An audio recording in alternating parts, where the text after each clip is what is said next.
ఇక అప్డేట్స్ చూద్దాం. ఎన్నికల వేళ టీడీపీ కార్యాలయానికి నిప్పు పెట్టిన ఘటన సంచలనం రేపుతోంది. పల్నాడు జిల్లా క్రోసూరులోని టీడీపీ కార్యాలయానికి గుర్తు తెలియని వ్యక్తులు నిప్పు పెట్టారు. ఈ ఘటనలో ఆఫీసులో ఉన్న ఫర్నిచర్, ప్రచార సామాగ్రి మంటల్లో కాలిబూడిదయ్యాయి.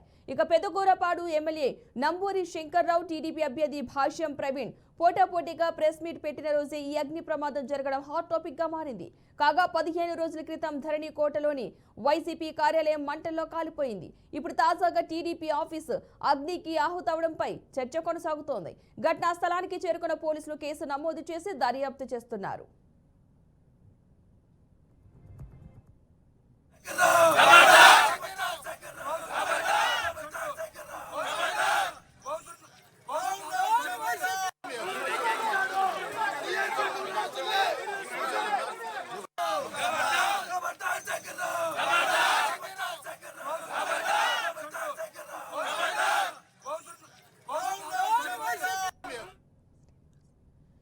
ఎన్నికల వేళ టీడీపీ కార్యాలయానికి నిప్పు పెట్టిన ఘటన సంచలనం రేపుతోంది. పల్నాడు జిల్లా క్రోసూరులోని టీడీపీ కార్యాలయానికి గుర్తు తెలియని వ్యక్తులు నిప్పు పెట్టారు. ఈ ఘటనలో ఆఫీసులో ఉన్న ఫర్నిచర్, ప్రచార సామాగ్రి మంటల్లో కాలి బూడిదయ్యాయి. పెదకూరపాడు ఎమ్మెల్యే నంపూరి శంకర్రావు, టీడీపీ అభ్యర్థి భాష్యం ప్రవీణ్ పోటాపోటీగా ప్రెస్ మీట్ పెట్టిన రోజే ఈ అగ్ని ప్రమాదం జరగడం హాట్ టాపిక్ గా మారింది. ఇక ఇదే అంశానికి సంబంధించిన పూర్తి సమాచారాన్ని మా ప్రతినిధి శ్రీనివాస్ అందిస్తారు. శ్రీనివాస్, ఈ ఘటనకు సంబంధించిన పూర్తి అప్డేట్స్ ఏంటి? మండలంలో తెలుగుదేశం పార్టీ కార్యాలయంకు గుర్తు తెలియని దుండగులు నిప్పు అంటించడం జరిగింది.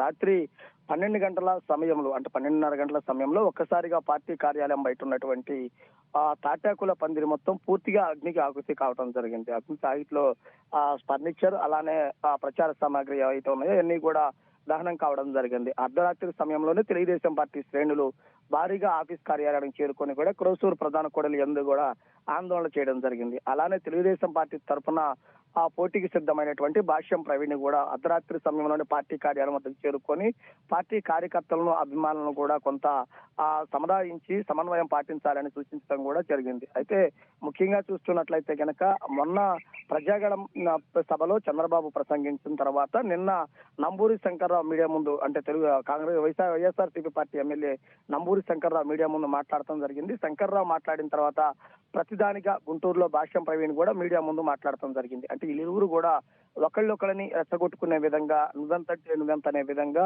నువ్వేం చేశావు అనే విధంగా కూడా ఆ మీడియా ముందు మాట్లాడటం జరిగింది. కానీ చూసుకున్నట్లయితే కనుక సాయంత్రం 5:30, 6 గంటల సమయానికే ఇరువురి మీడియా సమావేశాలు పూర్తయిన తర్వాత అర్ధరాత్రి సమయంలో గుర్తు తెలియని వ్యక్తులు పార్టీ కార్యాలయానికి నిప్పండించడం, అంటే పెట్రోల్ పోసి నిప్పంటించారు. వైఎస్ఆర్సీపీ అల్లరి ముక్కలే నిప్పంటించారు. తప్పనిసరిగా చర్యలు తీసుకోవాలని కూడా టీడీపీ కార్యకర్తల అభిమానులు కూడా ఆరోపిస్తున్నటువంటి పరిస్థితి. అయితే ఎన్నికల ప్రచారానికి, ఎన్నికలకు సంబంధించినటువంటి సమయంలో పార్టీ కార్యాలయంగా ఏర్పాటు చేసినటువంటి భారీ పందిరి, తాటాకులతో నిర్మించినటువంటి భారీ పందిరి పూర్తిగా అగ్నికి ఆహుతి కావటం, అలానే కొన్ని కుర్జీలు, ప్రచార సామాగ్రి ఇవన్నీ కూడా తగలబడటం జరిగింది. అయితే ఈ ఘటన జరిగిన వెంటనే భాష్యం ప్రవీణ్, తెలుగుదేశం పార్టీ అభ్యర్థి, అక్కడికి చేరుకొని వాళ్ళ పార్టీ కార్యకర్తలు వాళ్ళతోటి కూడా అది పరిశీలించడం కూడా జరిగింది. అయితే తదుపరి కార్యాచరణ ఈ రోజు ప్రకటించే విధంగా కూడా ఉండటము, అలానే చూసుకున్నట్లయితే కనుక ఎటువంటి అల్లర్లు జరగకుండా ఉండే విధంగా కూడా పోలీసులు భారీ బందోబస్తు కూడా ఏర్పాటు చేయడం జరిగింది. అంటే క్రోసూరు అంతా కూడా పోలీసు వలయంలో ఉంచే విధంగా కూడా భారీ బందోబస్తు ఏర్పాటు చేయడం జరిగింది. ఇరు పార్టీలకు సంబంధించిన కార్యకర్తలు, అభిమానులు కూడా ఎవరిని ఎవరు రెచ్చగొట్టుకునే విధంగా ఉండే విధంగా ఉండకుండా, అలానే ఘటనకి ఎవరైతే కారకులయ్యారో వారందరినీ కూడా తప్పనిసరిగా అరెస్ట్ చేయాలంటూ కూడా తెలుగుదేశం పార్టీ నేతలు, కార్యకర్తలు కూడా డిమాండ్ చేస్తున్నటువంటి పరిస్థితి. అయితే ఈ ఘటనకి సంబంధించి కూడా దానికాడికి ముందే గత 15 రోజుల క్రితం పెదకూరపాడు నియోజకవర్గంలోనే అమరావతి మండలం ధరణికోటలో కూడా వైఎస్ఆర్సీపీ పార్టీ కార్యాలయం కూడా దహనం కావడం జరిగింది. అంటే అది జరిగిన తర్వాత ఇది కోఇన్సిడెంట్ గా, అంటే అప్పుడు ఆ కార్యాలయంలో కొంతమంది గుర్తు తెలియని వారు నిప్పంటించారు. అది పూర్తిగా దహనం కావడము, కొంతమందిని అదుపులోకి తీసుకొని కేసు నమోదు చేసినటువంటి పరిస్థితి. మరలా ఇప్పుడు తెలుగుదేశం పార్టీ కార్యాలయం ఆఫీసు, అంటే పెదకూరపాడు నియోజకవర్గ తెలుగుదేశం పార్టీకి సంబంధించినటువంటి కార్యాలయం ఆఫీస్ గా ఉన్నటువంటి ఆఫీస్ ని దహనం చేయడము పూర్తిగా కాలిపోయిన నేపథ్యంలో అసలు ఏం జరుగుతుంది, పల్నాడులో గతంలో ఎన్నడూ లేని విధంగా పెదకూరపాడు నియోజకవర్గంలో ఇట్లా పార్టీ కార్యాలయాలు తగలబెట్టుకోవడం ఏంటని కూడా ప్రతి ఒక్కరూ చర్చించుకున్నటువంటి పరిస్థితి ఉండడం జరిగింది. ఇరువైపులా పార్టీలకు సంబంధించినటువంటి కార్యకర్తలంతా కూడా సమన్వయం పాటించాలని కూడా ప్రతి ఒక్కరు కూడా కోరుకున్నారు. పోలీసులు కూడా భారీ బందోబస్తు ఏర్పాటు చేసి ఎటువంటి ఇబ్బందులు కలగకుండా ఉండే విధంగా కూడా చర్యలు చేపడుతున్నారు.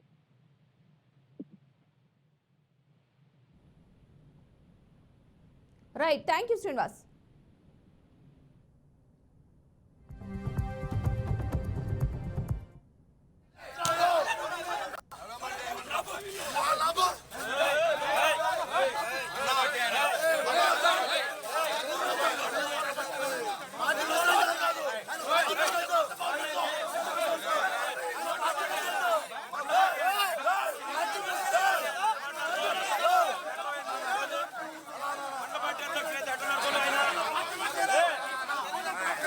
తెలుగుదేశం పార్టీ కార్యాలయాన్ని కోసూరు పట్టణంలో వాళ్ళు వైసీపీ మోకలు ధ్వంసం చేసి వీటిని పందిరిని కాల్చడం జరిగిందంటే ఆ విజువల్స్ మీరు ఇందాక చూశారు.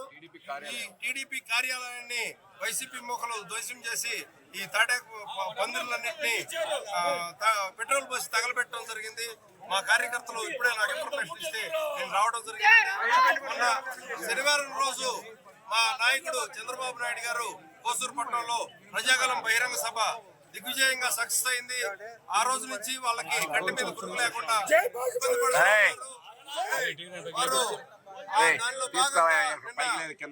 పెట్టి మా నాయకుడిని అతను విమర్శించడం, ఎట్లా పడితే అట్లా మాట్లాడటం జరిగిందంటే వాళ్ళ ఓటమి వాళ్ళు అంగీకరించినట్టే. వాళ్ళు ఓటమి అంచున ఉన్నారు. వాళ్ళు ఆ ఓటమి అంచున ఉండి వాళ్ళు ఏం చేయాలో అర్థం కాక వాళ్ళు జీర్ణించలేని పరిస్థితిలో ఇటువంటి తప్పుడు పనులు చేస్తున్నారు. వాళ్ళు మా ఆఫీస్ కార్యాలయాన్ని వాళ్ళు తగలబెట్టడం జరిగింది. మా తెలుగుదేశం నాయకుడు క్రమశిక్షణ కలిగిన నాయకుడు, మా పార్టీ తెలుగుదేశం పార్టీ క్రమశిక్షణ కలిగిన పార్టీ. అందువల్ల నేను సంయమనం పాటించమని మా నాయకులకి సూచించడం జరిగింది. మా కార్యకర్తలు నాయకులు సంయమనం పాటిస్తారు. పోలీసు వారికి విజ్ఞప్తి, దీనికి సంబంధించి వారిని ఇమీడియట్లీ అరెస్ట్ చేసి తగిన న్యాయం చేయాలి. వాళ్ళని అరెస్ట్ చేసి వాళ్ళని ఇమీడియట్లీ, గతంలో కూడా మా వాళ్ళు చేయని నేరానికి తప్పుడు కేసులు పెట్టి ఇరికించడం జరిగిందండి. ఇప్పుడు వారు తప్పు చేశారు. మరి పోలీస్ డిపార్ట్మెంట్ రెస్పాండ్ అవుతారా ఎందుకు చూడాలి. ఇప్పుడు అర్ధరాత్రి అయింది. రేపు ఉదయాన్నే పరిస్థితుల్లో మేము వాళ్ళు ఎవరెవరు చేశారో ఏందో కూడా కోసూరు పట్టణంలో గానీ ఇటువంటి ఘటనలు ఎప్పుడు జరగలేదు.